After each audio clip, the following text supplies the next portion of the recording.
All right, welcome back to the show, guys. TheSportsBackroom.com. Today we have on Brian Wilhite. He is the founder CEO of Score, a groundbreaking digital sports platform that connects fans to athletes and the sports that they love. The premise of this interview is to see how a former athlete molded himself into a very, very savvy businessman. Brian, welcome to TheSportsBackroom.com. Oh, thank you very much for having me. Now, before we jump into the more, dare I say, introspective questions, let's get one thing out there right now. You're an LSU man through and through, right? Purple and gold is inside my veins. Yes, bleed purple and gold. When did that start? Oh, it started when I decided to sign with LSU and go play baseball for them. So I'm an old older guy. So 1986 is when that began, and it was a wonderful experience for me. I mean, both on the field and then just the people and Louisiana, and it was such a place with such great culture and so much history that.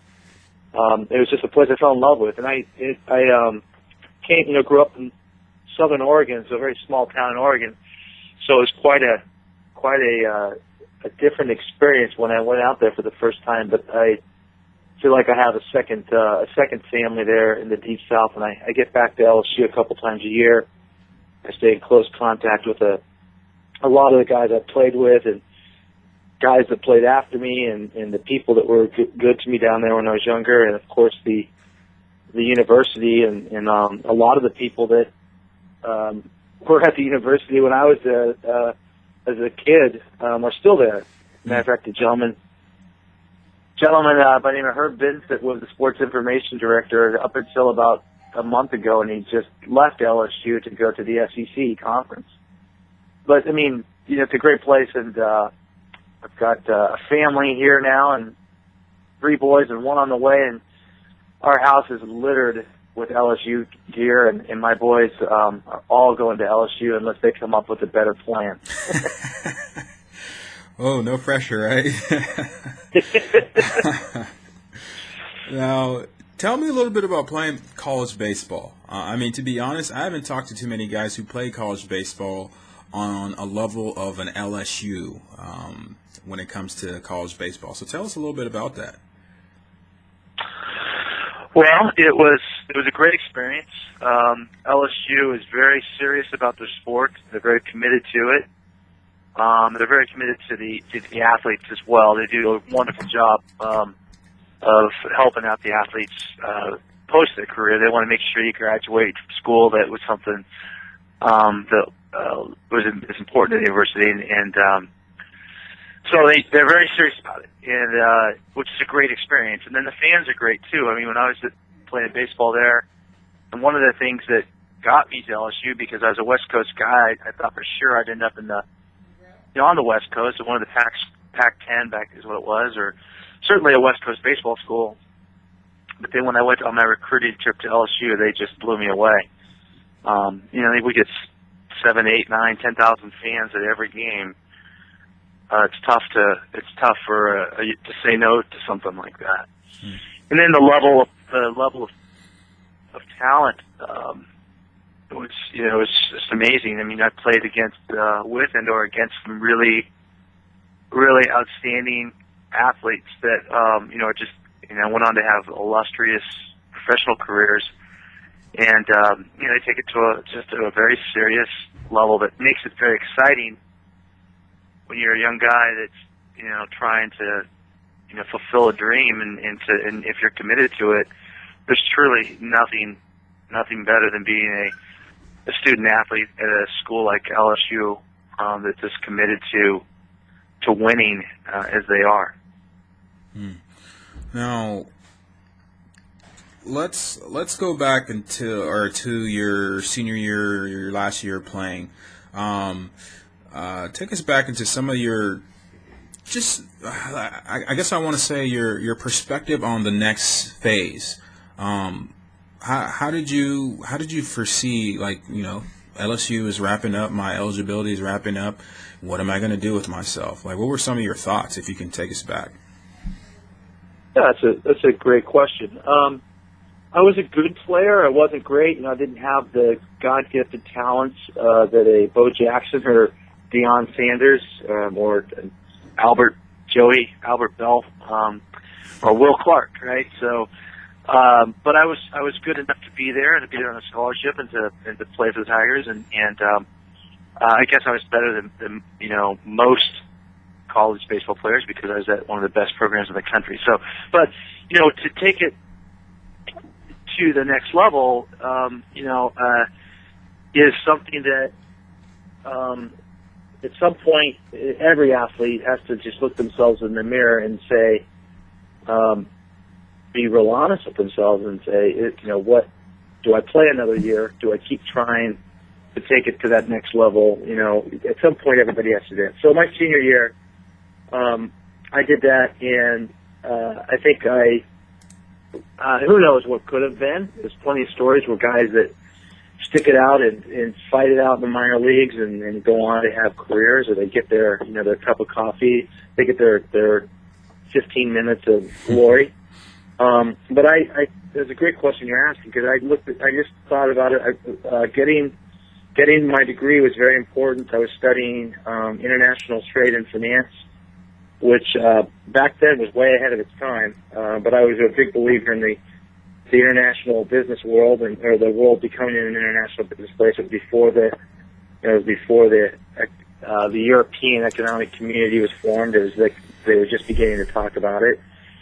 So that was something that was very important to me. And LSU was kind enough to actually, after my eligibility was up, I hung around, and they actually allowed me to finish out my school. They supported me financially up until the point I graduated. So I had another year actually of school after my playing career was over at LSU. So they were great for that. But I then sat out to to throw myself into something where I could put my degree to work in international business, and ended up landing in the financial services industry. And back then, that was when that industry was just beginning to take off. It was 1990, and that industry from 1990 to about 2005 went through just a tremendous amount of growth. And so that's where I landed, and it was good. It's a good place because of finance, and the international markets were just exploding, and international business was really just starting to take off in a real scalable type fashion. So it was the right place for me, and I was fortunate I got to put my degree and the things I learned to work right away in that industry. Okay, that's that's pretty cool. My next question, just hearing that, and it's almost like I feel like I'm asking a question before I'm asking this a question before I probably should, but I mean, screw it. I think let's just jump to it. Okay, how long did you work for somebody else before you figured out, hey, you know what, I could do this, or I have a great idea that I could start to do on my own? Yeah,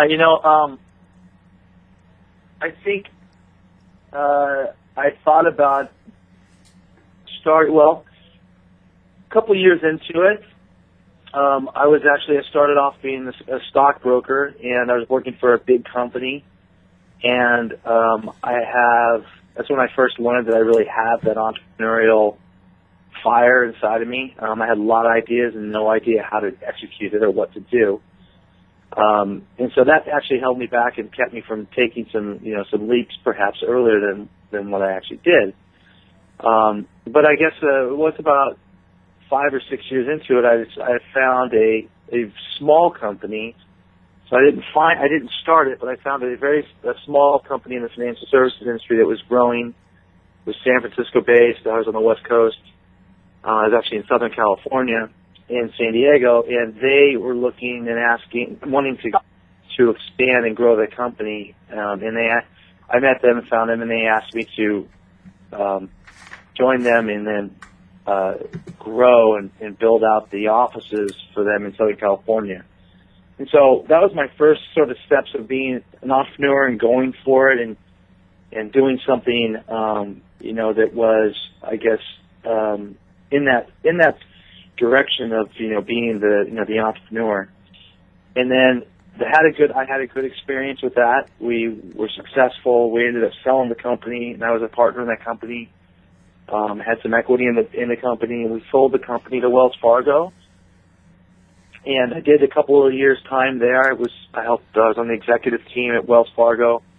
I ran their investment bank and capital markets. I had 350 people there.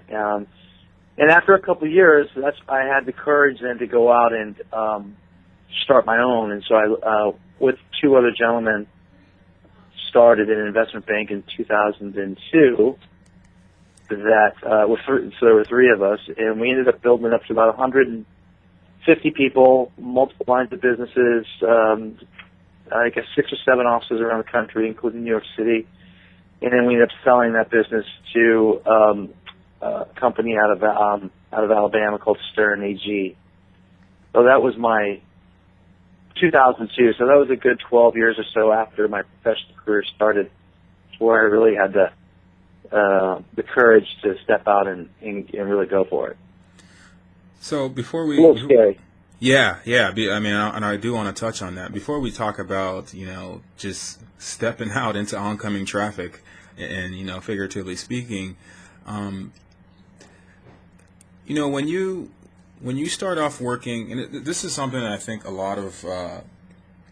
it scares a lot of athletes, whether they're done playing in college or they're done playing after playing or attempting to play in whatever pro league or pro circuit that they attempt. They're scared of the business world, the professional world. And I think a lot of that has to do with just not being familiar with it.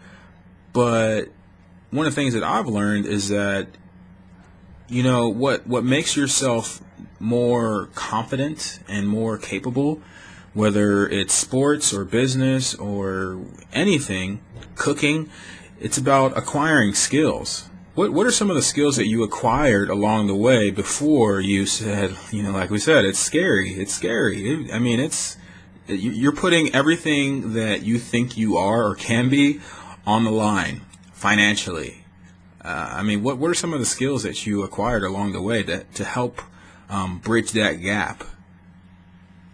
Well, I think the one thing that athletes have going for them is this innate competitive fire. You cannot be an athlete in a competitive place.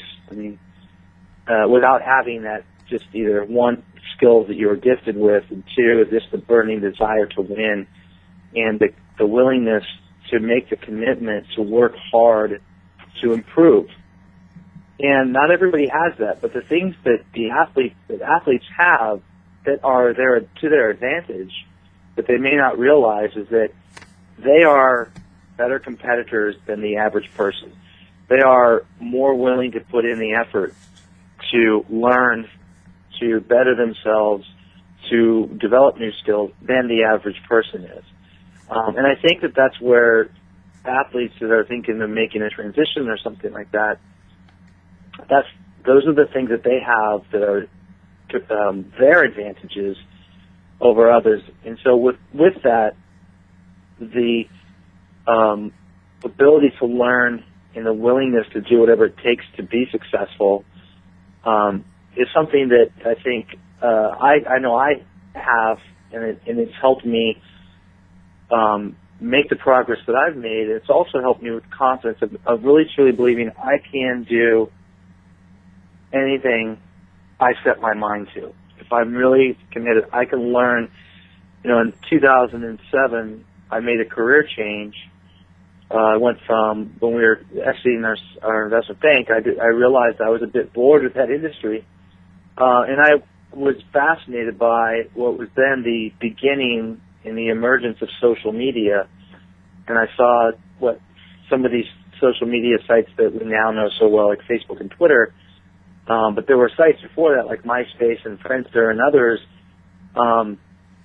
So back in the mid 2000s, and I just thought that was going to change the world. I believed that the benefits and the things that you could do with technology, with social media, it was going to have a huge impact on the global economy, and I wanted to be a part of that. So I literally completely shifted industries and threw myself right into the world of digital media, social media, and technology. And the curve was steep. I mean, it was very difficult. I was leaning into headwinds. I had no idea what I was getting into, but I knew I had the confidence from the things I learned as being an athlete. Being able to shrug off a loss and get out there and get after it again the next day. All of those things that you have to be able to handle as an athlete are the exact same kind of things you have to handle and be willing to handle, capable of handling in the professional world. And that's a real strength that athletes possess.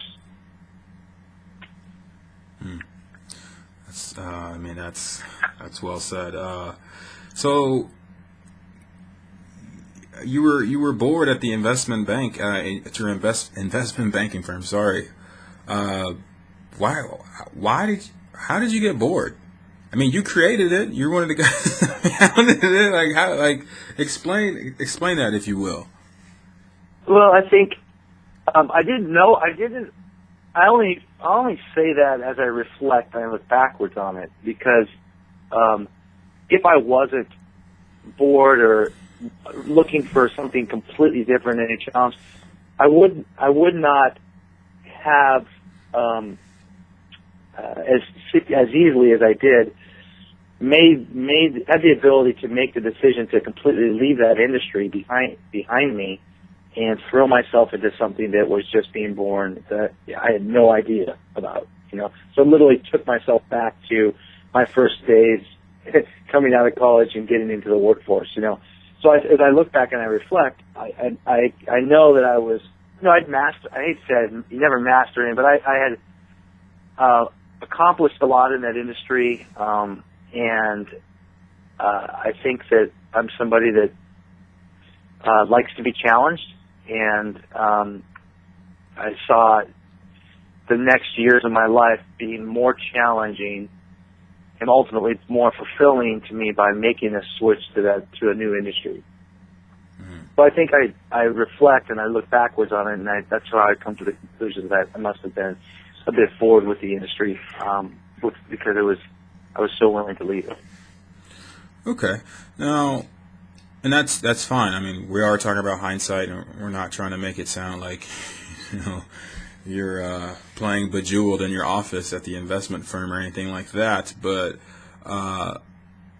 take us, like you said, and this is true for anything, but you were saying that, you saw that social media was going to be big, and you dove in. Back then, I mean, you said MySpace, and my mind just I was like, whoa, whatever happened to MySpace? What was your, did you have I don't want to say game plan, but did you have try to explain your gut feeling, I guess is what I'm trying to say. Go ahead. Yeah, I guess my gut feeling was that because you're with the birth of social media and what now has really become the social web, it's the speed at which you're able to connect with people and share information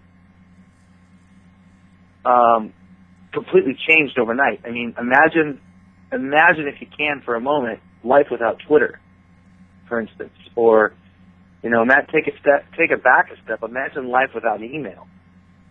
I mean, that's what I thought was going to happen with social media, was that the world was going to be impacted in a way that would be far greater than what email did, how it changed the world.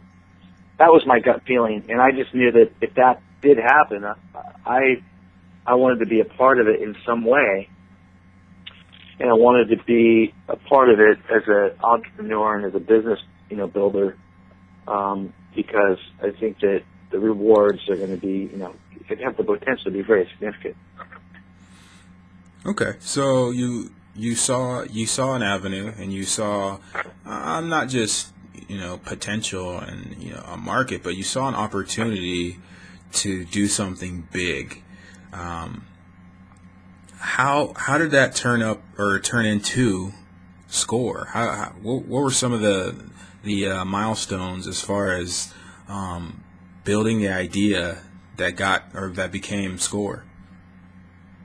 Well, it started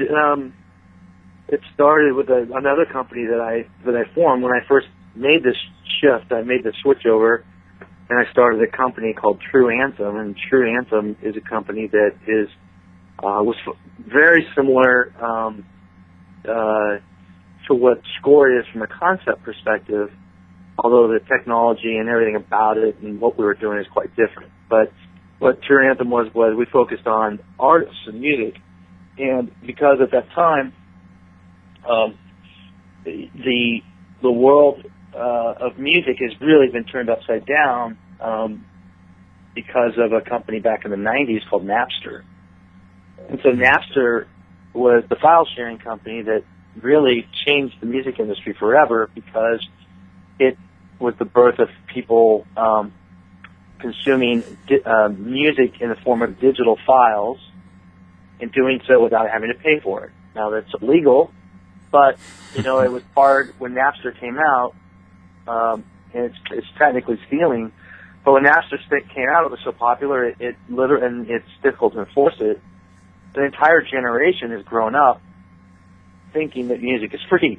So what we did with the True Anthem was we said, look, music, and there's so many great artists that are out there, that the idea that I had was to, because the web was social and shareable, was we created with technology these little widgets that were shareable, and we could pack all kinds of content into it, video and music files, and we packed it in there. We put it into a very cool looking and rich media experience in this widget. Think of it like a Post-it note, but in digital. And then we integrated brand advertising into it. So the benefit is that we did a revenue share with the artists. This is before Pandora even. We did a revenue share with the artist. The artists had their MySpace accounts and their other social media accounts, so they had large audiences. And so they would take our widget, they would share it to their audience, their fans would grab it, download their tracks. We had advertising integrated into it, and that's how the mechanism worked. That's how the model worked. And we did that, and we had over the course of about 3 years, we launched thousands and thousands of bands, and it was going very well. But back then, there was a race going on in technology between Adobe Flash, and the iOS, the HTML5. And we built our company technology on Flash, which was a loser. So when we recognized that was going to happen, what we did was decide what we were going to do at our company. We had filed some patents, so we had patents pending around the ability to track items as they share from one person to the next on the web. And the patents pending that we ultimately ended up getting, is that we could track it's called a data set within a data set. So a share, from one share all the way across to an infinite number of shares, and track and measure that, which is a big deal. So anyways, we refocused that company on its technology, and I left and started what has now become SCORE. But the last 6 or 8 months of True Anthem and my work I was doing there, I started naturally going towards athletes. We did some work with Uriah Faber, who's a UFC fighter, MMA fighter. I did some other athletes, and I forget who they were, but that's when I started to recognize that, there's a real opportunity in sports, just like similar to what we did with music. But the sports marketing and advertising in sports is far greater and a much bigger global market than advertising with music. So it's pretty obvious to me that I just could take what I spent 3.5 years learning and doing with music and rebuild the technology platform with HTML5, which was clearly the winner, and improve on a lot of the things that that I learned from in my previous Trianthem, and that led me to Score. So break down for us what Score is and what it's going to be. That sounds really, really bland and basic, but nuts and bolts. What is Score and what does it do? Sure. So Score is a social platform for sports for athletes and fans. So imagine Facebook. Imagine ESPN meets Facebook with a little bit of Pandora sprinkled in. So, what I observed is that roughly 99% of the athletes, professional athletes, are out there, don't really get off the field income opportunities, but yet they have fan bases. And they have fan bases that are meaningful. The other thing I observed is that when an athlete gets traded or retires, the fan base that they've had for so long completely gets disrupted, because if an baseball player gets traded from the Yankees to the San Francisco Giants, that player in New York is dead to the New York fan base. They just take them off the website.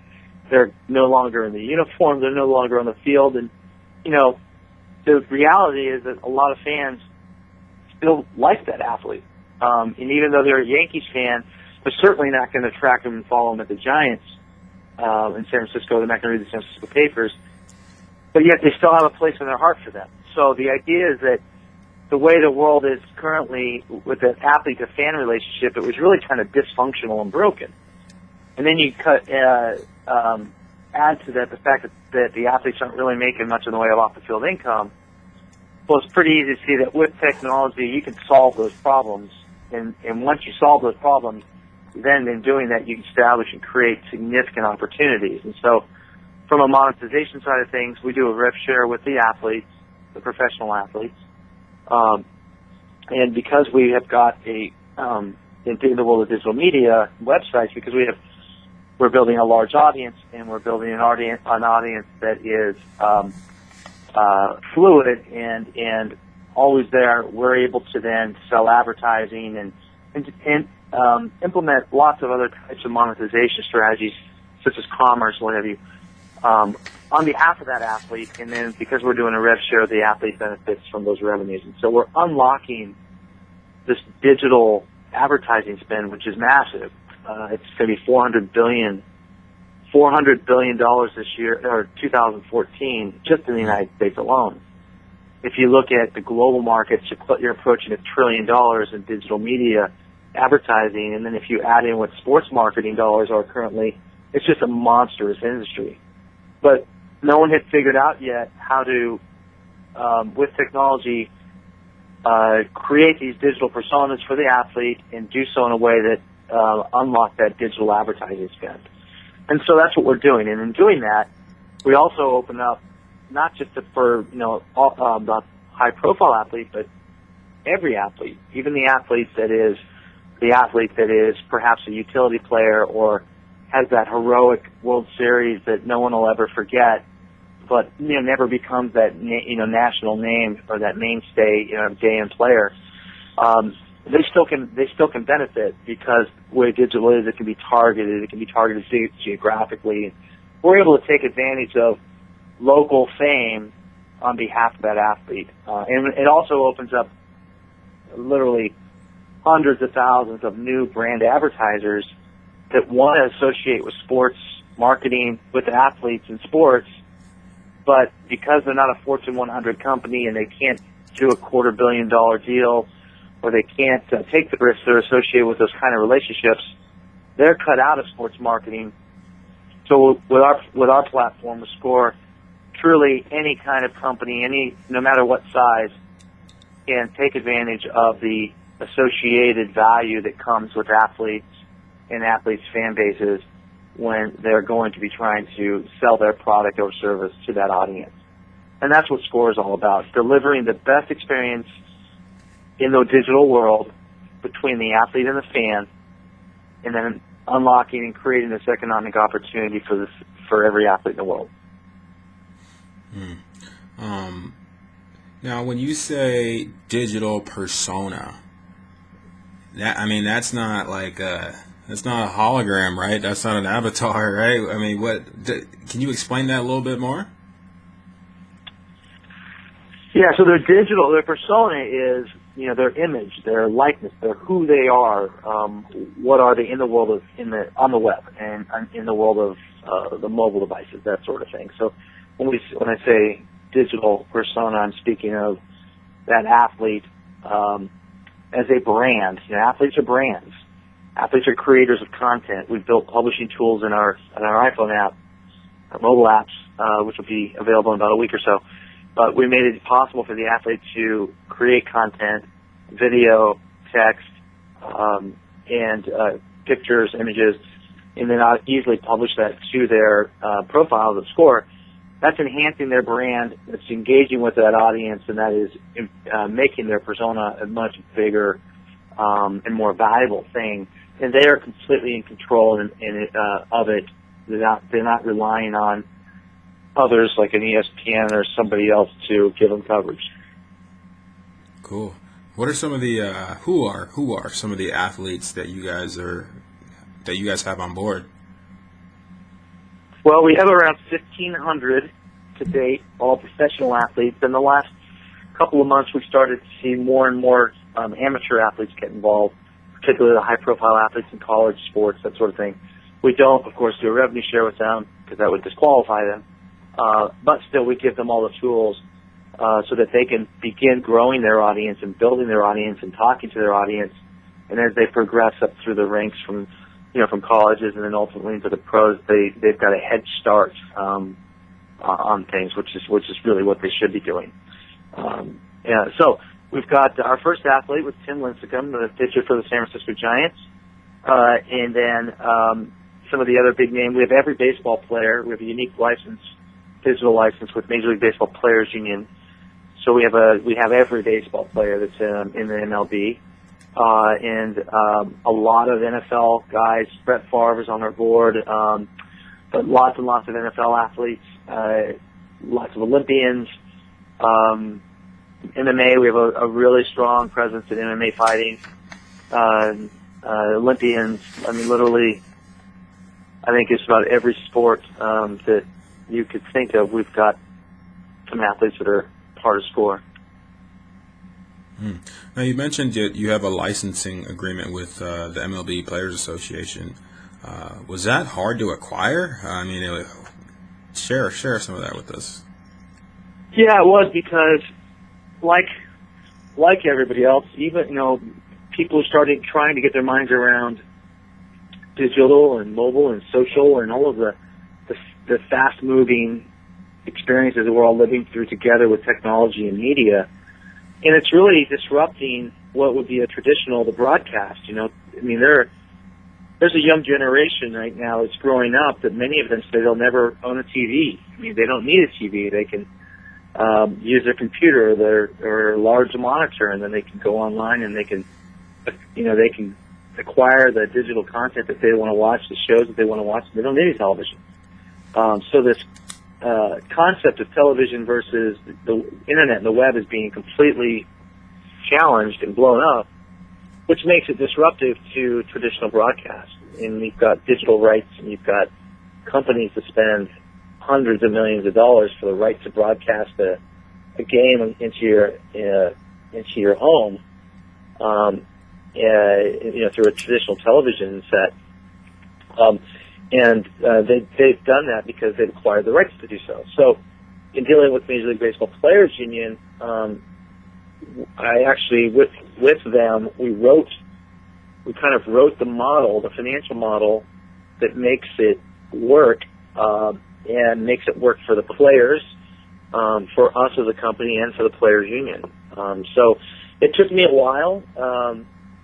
There was a lot of learning that we did together, myself and the Players Union, But we got there. I think it took probably around 15 months, a little over a year actually, before we had the signed agreement in our hand. And what that means is that that means that we are in business with the players union and the players, Major League Baseball players that are active currently, to try and help them enhance their digital presence, stay in control of it, and then ultimately, monetize it for their benefit. Okay. Now, what? Let's see here.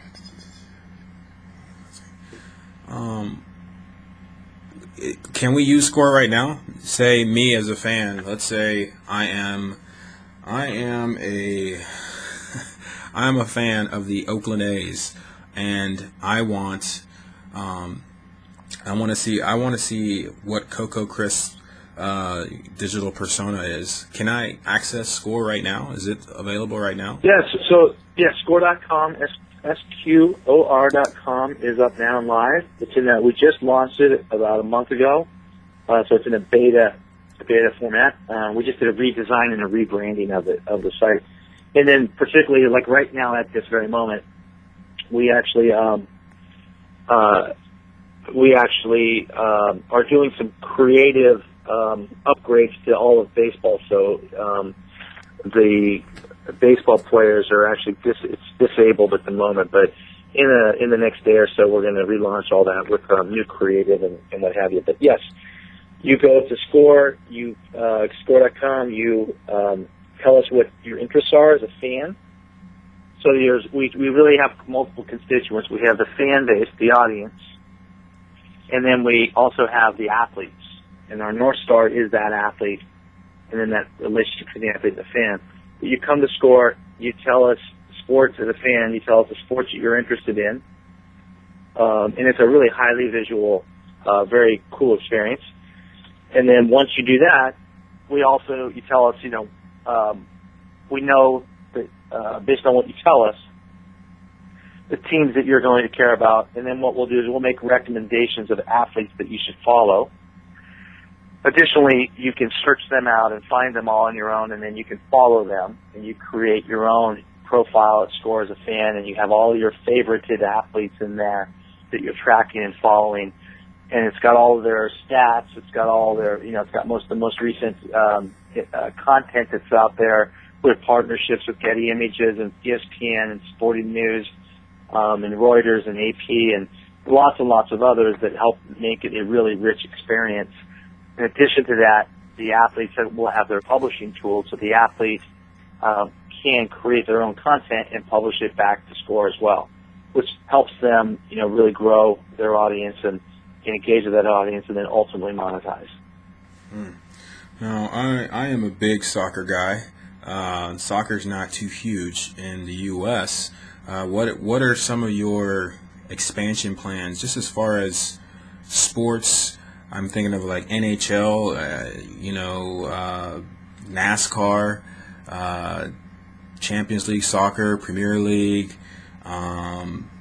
What are some of the things that you guys have as far as a vision regarding other sports? Well, our vision is we'll have every sport, every athlete in the world on the professional side of things, and then hopefully lots of amateur athletes too. They'll all be at Score. And so right now we do have quite a bit of soccer, since you mentioned it, actually at Score, and it's growing weekly. Okay. Now let's take a second here, and we've gone through you starting off at LSU and realizing that, hey, you know what, I'm not really gonna really mess with any team's farm system. I'm gonna go into the business world. And you've built companies, you've worked for companies, you've had great ideas, you've thrown yourself into learning social media.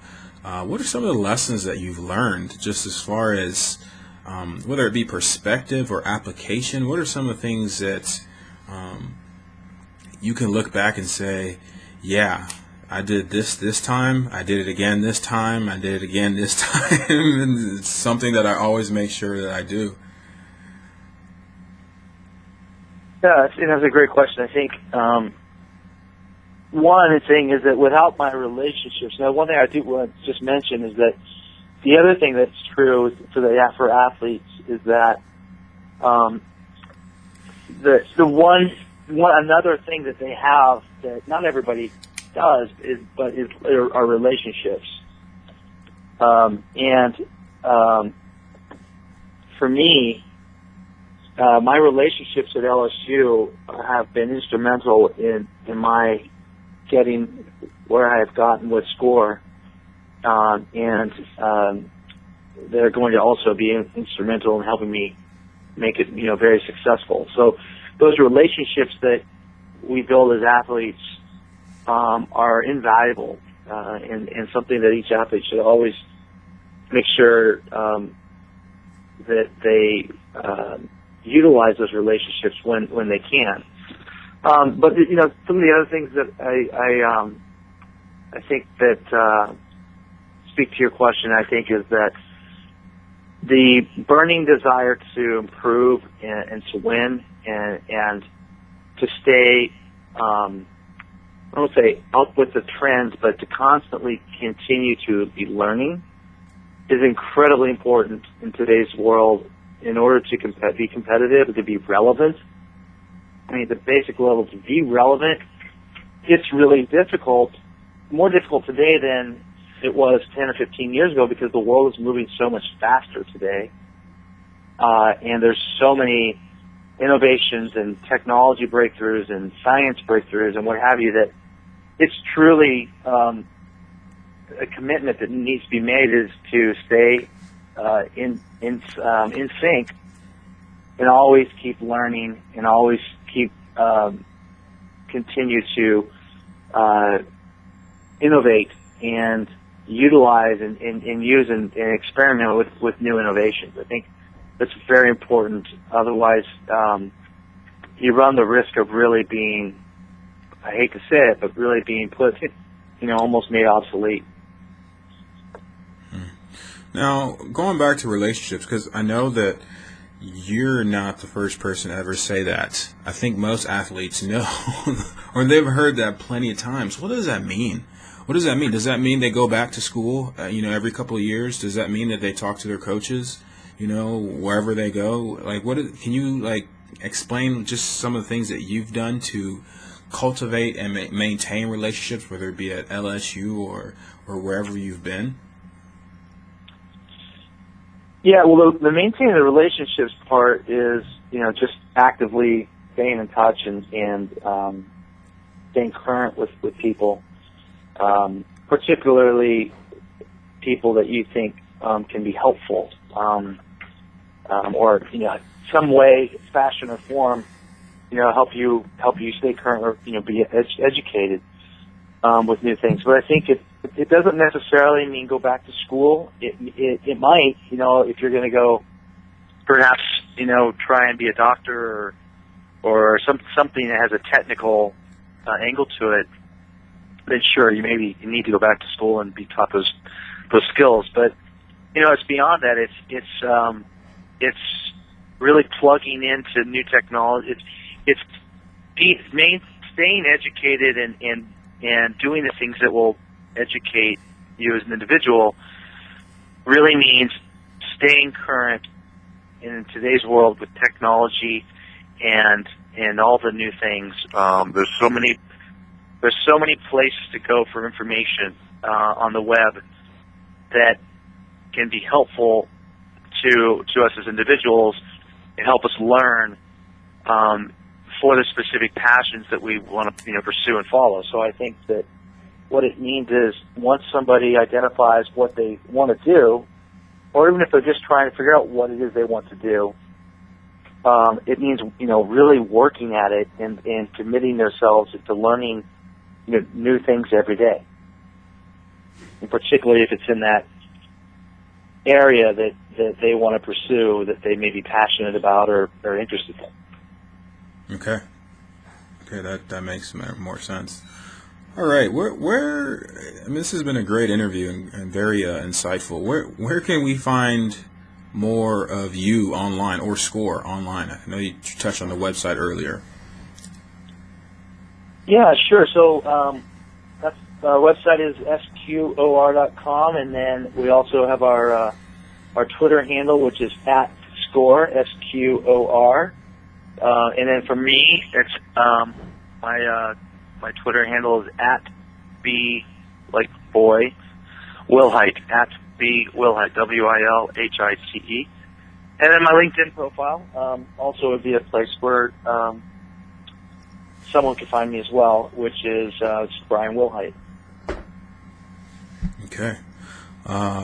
Brian, I really want to thank you for coming on here and just going a little bit more in depth with, I believe for athletes, the transition from playing to, I don't want to say real life, I want to say business, is very scary.